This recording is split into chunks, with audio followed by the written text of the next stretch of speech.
Hey guys, and welcome to the Working Money Channel. I've missed countless opportunities in the market over the last 6 months, this coming from Credible Crypto here, but the reality is everybody has. Guys, you can't beat yourself up over missed opportunities. You will never catch every move. It is literally impossible. The other reality is there will be countless more opportunities over the next 6 months for you to catch despite all this.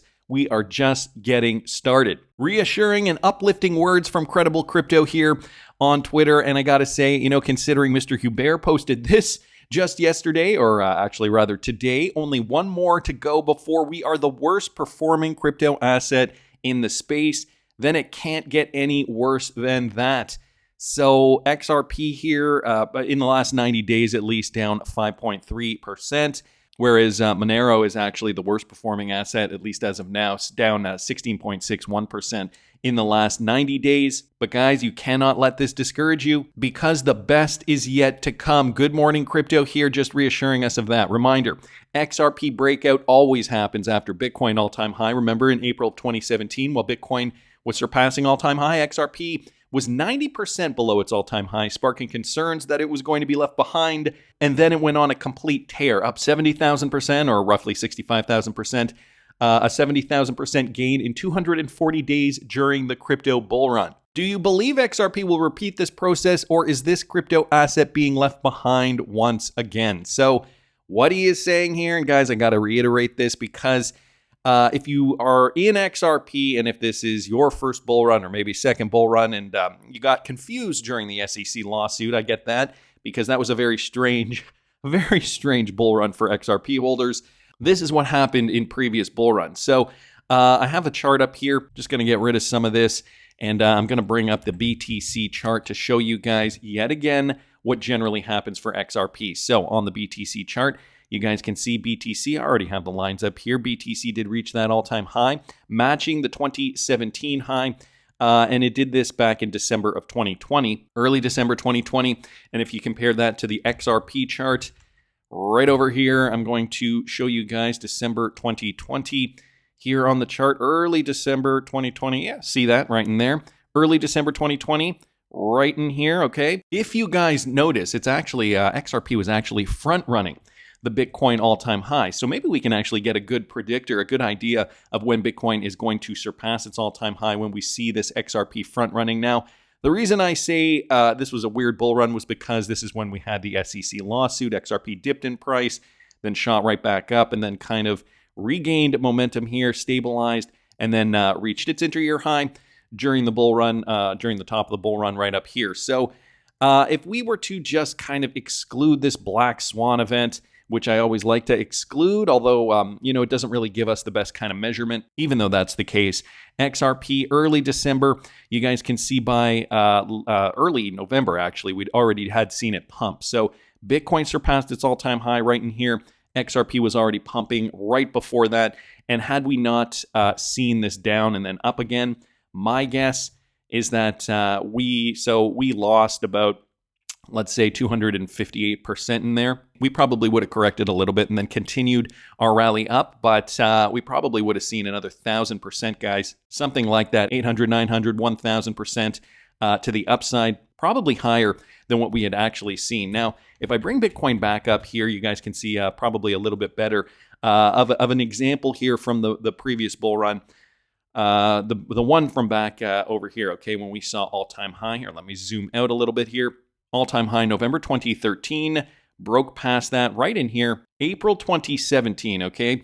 And that's the one that Good Morning Crypto does mention here, April 2017. Bring that up on the XRP chart, and you guys can see, let's bring it up here, April 2017 was down in around here, and XRP, guys, had already shot up. So again, front-running the Bitcoin all-time high right here before it continued to move up. So think about that for a second. Bitcoin has not even breached its all-time high. And on these charts, I was showing you guys the Bitcoin trend where it did breach the all-time high. So it did not yet breach. Do not get discouraged, even though we are seeing XRP now, not really a great performer in the space over the last 90 days, down 5.3%. There are going to be laggards. There are going to be coins that really pop. And this is why for my Patreon subscribers, I'm letting you guys know what I'm trading, what I'm cost averaging into. I just did a video the other day, just got into another position. So if that's something you're interested in, patreon.com/workingmoneychannel. It is only $5 a month, and I've kept it relatively affordable for you guys so you can follow me throughout. And thanks so much to all my Patreon subscribers. I hope you are enjoying my trading journey, and I think I'm going to be doing a Q&A session pretty soon, probably next week. Wanted to keep it to one a month for the Patreon subscribers exclusively. So again, thanks so much to everybody over there. Guys, extreme greed now at 89. We're seeing the crypto market cap at $2.57 trillion now, getting very, very close to where we were at the top of the market back in 2021. And some altcoins are actually regaining some steam. Bitcoin up 8%. Solana just keeps popping and popping, $149 per Solana. Now, that is another one of those altcoins that I've been really, really excited about. Part of my legacy portfolio. We've got Dogecoin up 9.72, Shiba Inu up 9.4. What else do we have here in the space? What else do we got? We got Cosmos, that's up 5.4. But you can see other Pepe is up to 21.51. You can see, some coins are obviously doing better than others, and this is why you have to diversify. This is why I did decide to change up my strategy this time around. But Bitcoin is the granddaddy. It is the one we follow, and I try to explain that to people that are new in the space. You can see, too, that they're starting to drum up the FOMO. Fundstrat's Tom Lee stated on CNBC that Bitcoin can be over $150,000 in the next 12 to 18 months. Listen to this. Bitcoin was 4,000. It came down from 20,000, and you used to come on and say, yeah, by the end of the year, it's going back to 20,000. You've done it again, really. And with the, I don't know, what did you say by the end of next year? Where could it be in your view? Well, I think that sometime in the next 12, 18 months, Bitcoin can be over 150,000. But that's because, the backdrop for Bitcoin is so much more favorable today. We've got more visible demand from the spot ETF, and we know the supply dynamic is improving with the halving coming up, which is less than a month away.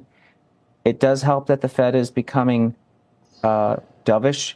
I mean, that's easier monetary policy. And I think from a regulatory perspective, we had so many hammers dropped in the last 12 months, really 18 months, that unless it's going to be worse over the next 2 years, Bitcoin's already faced sort of the peak of regulatory backlash. So Tom Lee saying, essentially Bitcoin has already faced that backlash. And now the climate is actually quite favorable. The financial climate is actually quite favorable for a higher Bitcoin. We heard the other day that Anthony Pompliano was saying that in the past, we've always seen Bitcoin double in price about 18 days or less after it has breached its all-time high. And this could also possibly be why we see XRP starting to move too.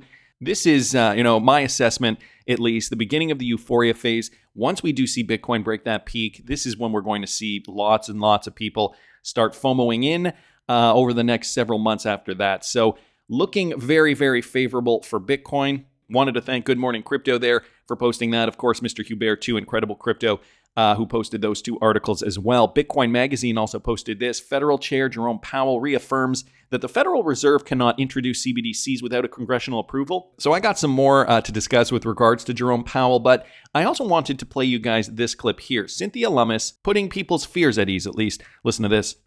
My first question is about CBDCs. There's been some chatter lately on the social media that people are concerned about the Fed creating a CBDC without legislative authorization. You and I have discussed that before, and as you know, there are other means other than a CBDC that could use digital assets to create a secure and instant payment system other than a CBDC.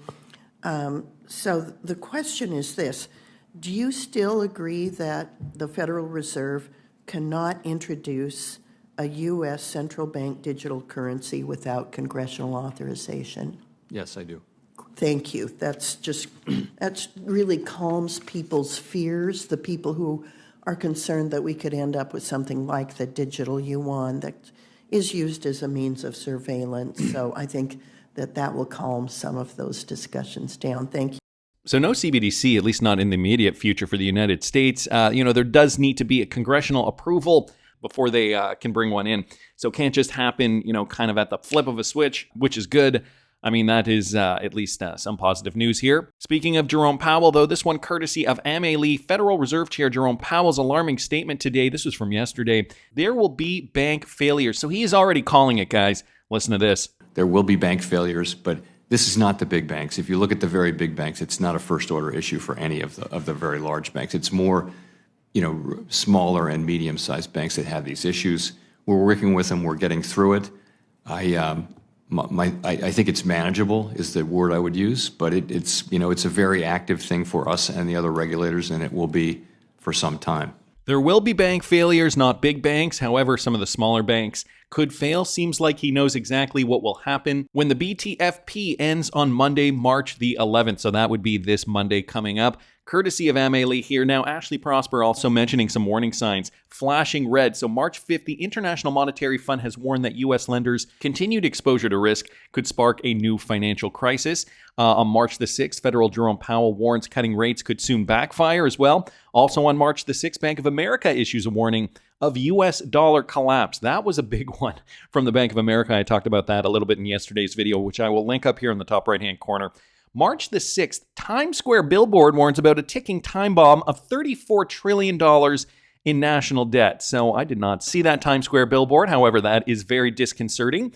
March the 7th, FDIC reports a bumpy quarter four for banks, warns of credit risks ahead. As Emily mentioned in the last tweet, on March the 11th, the BTFP ends. Between March 19th and 20th, there will be an FOMC meeting. And then March to April, the Fed's overnight reverse repo is drying up. Quantitative tightening then does kick in. So some interesting ingredients that could add to the recipe here of a bank failure, guys. And we're seeing it here. The Coastal Journal also posting this. Okay, the financial world is on the edge as Federal Reserve Chair Jerome Powell's alarming statement. I expect there to be bank failures, and just check out some of these smaller banks. So he did mention that it would be smaller banks, but not just them. JP Morgan's on this list. Visa's on this list. Berkshire Hathaway, MasterCard, Truist Financial, East West Bank Corp, Key Corp. So some larger, some smaller. Financial Select Sector, Wells Fargo's on the list, Western Alliance. So this is just a snapshot here, again, of some of these banks, Summit State Bank, and I believe, Citigroup down here. Everything is in the red, of course, as we recently just got these statements from Jerome Powell. So bad things are happening, and it looks like here's a quick update from Ian Carroll on the banks doing sketchy things. I love this guy. I discovered him on TikTok originally. This guy's research is rocking and rolling. I'm sure everything's fine. Nothing to worry about. Quick update on the next banking collapse in case you haven't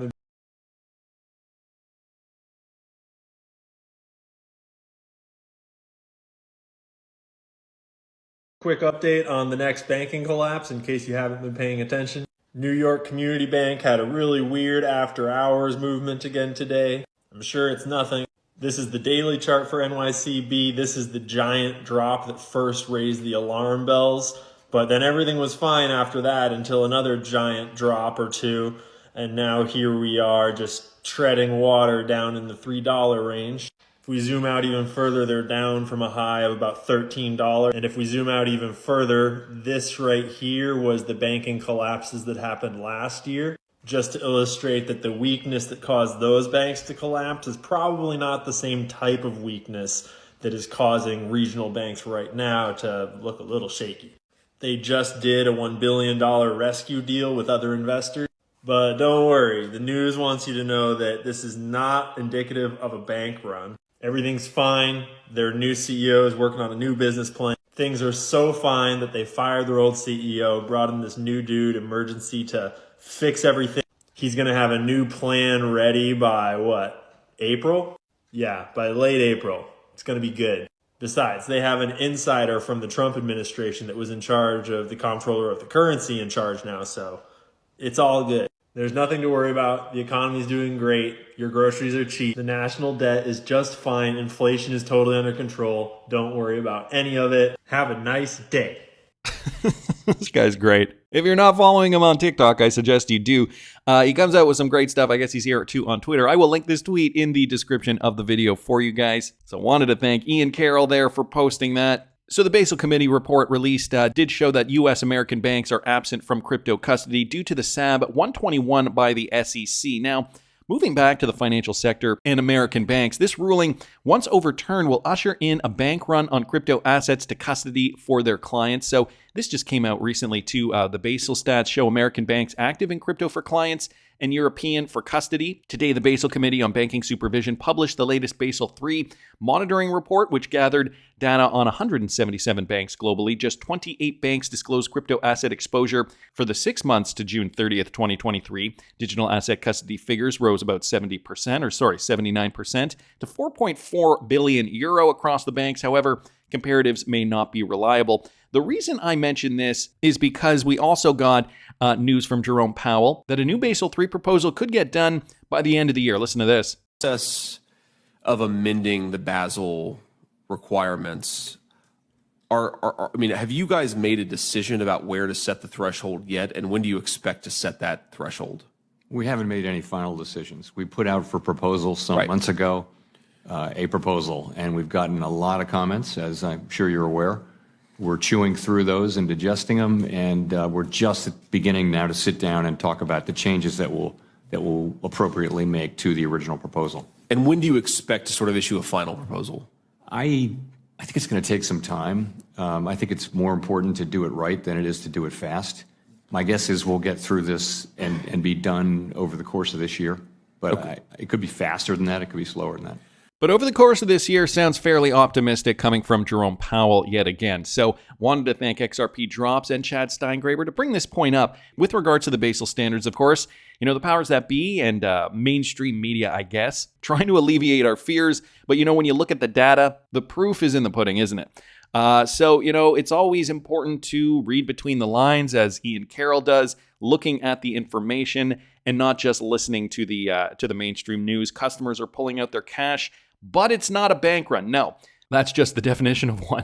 Anyway, moving along, guys, ISO 20022, let's do it, posting this. So when it comes to the banking sector, not American banks, but banks from other countries, they're already implementing the new technology that could help combat some of these financial woes. Kiwi Bank is now going live with a Ripple partner, ACI Worldwide. They have now successfully gone live with ACI Worldwide's enterprise platform or payment platform, a managed cloud solution that will process all of Kiwi Bank's account-to-account real-time payments. And guys, here's a quote: aligned with our vision for transformation and to build new modern flexible tech stack, the ACI enterprise payment platform is vital for future-proofing our payment system. By moving everything to ACI's platform, we've replaced over 50% of the tech underpinning our banking solutions and opened our business up to embrace technology faster while maximizing performance and enhancing security. So this is the first bank in New Zealand to do this. Another quote here, and we're really excited about what this means for our customers.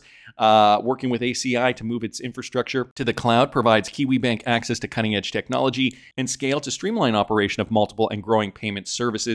Again, all positive news for New Zealand. And, of course, implementing ACI Worldwide for this technological backend update suggests they are moving on to DLT, which is in fact RippleNet partnered with ACI Worldwide. So some great news there. The banking sector beefing it up one bank at a time. Wanted to thank ISO 20022, let's do it, for posting that. The investors in the know, well, they are preparing, guys. I also happen to see this from XRP Crypto Wolf. Only 5 million addresses. So let's just put this into perspective here. 5 million addresses now hold the lion's share of XRP, 59.8 billion XRP. Now, if you just think about this for a second, 5 million addresses divided by 8 billion people on the planet, which means that if you're an XRP holder, we're actually in the 0.000625 percentile of people holding a digital asset that is going to change the face of finance. And guys, this is the majority of XRP. Remember, there's only 100 billion XRP in the ecosystem. So this is a huge milestone despite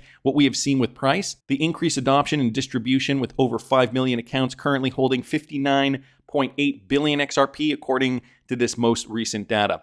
So the metrics, I think, speak for themselves. Looking at an XRP price pop, as we start to see Bitcoin rallying, I think is going to be a more likely scenario. We are probably going to see it maybe a week before we see Bitcoin hit all-time high, if history does repeat itself. And guys, there is a reason why people are holding XRP. Only 5 million accounts. Again, remember, that is a very, very small percentage when you consider everybody on the planet. So we are the lucky few. Another resource you guys can use is the Rich List, rich-list.info here. And that will also give you some statistics, current statistics on where you rank up, where you stack up as an XRP hodler. So for example, right down here, if you hold, over 20,000 XRP, you are in the top 3%. Over 32.4 thousand XRP, you're in the top 2%. Over 62.8 thousand XRP, you are in the top 1%. And then it goes up from there. So another great resource here that I will link in the description of the video. There are reasons people are holding, even though this is one of the second worst performing coin in the last 90 days. And it's because of things like this, guys. Got to give credit to High Vibe here for posting this. XRP holders, this is bigger than you think. Ripple has been seen running rails with the Nasdaq, the second largest exchange, guys. This is a $20 trillion money mover. Listen to this. And, this guy sells it to that guy. That's essentially, what the stock exchange does. So if you can have a common ledger to be able to exchange those IOUs at, then that certainly makes sense. And there's examples of Korean banks partnering with local, Bitcoin companies for the settlement. People like the IMF or World Bank or these kind of people are always talking about these sort of blockchain settlement systems. Nasdaq is involved in I think, doing some trials with Ripple as well. So the Nasdaq involved in doing some trials with Ripple as well. We do not have more of an update on that, but I know tokenization is the theme of 2024 moving into 2025. Don't let this fool you guys. This is just the beginning before the next leg up. A big pop off top. I can't wait for my Patreon subscribers too. I'm going to be letting you guys know when I'm going to be getting out of my XRP, my legacy portfolio, on top of the $10,000 plus portfolio crypto targets. That's just my opinion, though. I want to hear what you guys think. Please subscribe to the channel if you haven't already. Like the video if you like the content I'm providing. I always love hearing your comments. See you in the next one, guys.